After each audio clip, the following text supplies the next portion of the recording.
The corruption in America is You're not totally just, right that we are to blame, but they push those choices. They want us to do this. Absolutely. So there has been this cycle of disrespect between the establishment and us. We've got to reverse it. And frankly, you have to walk out.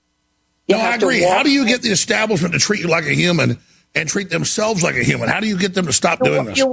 You absolutely walk away. You stop shopping at their stores. You stop, investing in the stocks of the companies that are engaged in organized crime. You stop banking. Why would anyone?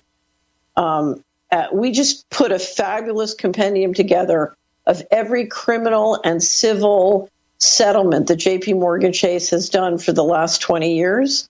It's unbelievable. It's more than an entire year's earnings, the amount of kickbacks they've given to the Department of Justice and various regulators for all their civil and criminal frauds. Why is anybody banking there? And yet as many as 50% of Americans are banking directly or indirectly with J.P. Morgan Chase. Why? So, there is a Stockholm syndrome deep in the population, and the reality is, if you're in a war and you are supplying and supporting your enemy, you're going to die. Catherine, I have a lot of smart guests on, but you're probably the smartest, or right there in the top 5.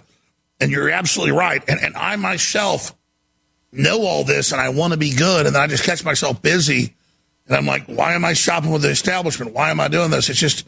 We all do. You can't be perfect, but this is not 0 or 1. That if you spend $20,000 a year at the company store, it's a lot different than if you spend $5 at the company store and the rest in other ways. So it's not a 0 or 1. But let me tell you a story since you're here. Yeah. One of the richest men in the world, and I had to sign non-disclosure agreements to even deal with it. But a few years ago, they had a huge investigation on us. We're talking stacks of transcripts of what I said about this person. And they were so concerned about me trying to get folks not to shop there that they had a high-level investigation with the owner obsessed with it and still obsessed, which shows they're not that powerful.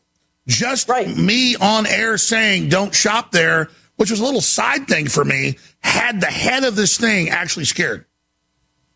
If everyone in America tomorrow pulled their account from the top 10 banks, because this is being run by the bankers. This is a central banker plan. This is all run by the central banks. So one of the biggest institutional players, this is BlackRock. If everybody tomorrow had a BlackRock ETF or a BlackRock account or, money at BlackRock, called them up and said, I've had it with what you're doing, and pulled it out, do you have any idea how the change would rocket? Exactly. So we have big banks banning gun owners, banning gun shops, banning churches, banning conservatives. What if we started banning them? What if we started using our muscle? The first thing, I'll never forget sitting in Washington in 1998, and I'm living under siege with physical harassment and lawsuits flying, and it was right out of the movie Enemy of the State. And I was writing a check on J.P. Morgan Chase Private Banking. I had 3 banks at that point. I was writing a check on J.P. and I thought, why am I banking with the bank that's probably doing this to me? Why am I banking with my enemy? And I said, I have to come clean. And it took me 2 years to get my companies and me all out of the big banks and into really great small banks. What I discovered is the world is full of honest bankers who would love to have our business. Oh, there's all these great little small banks.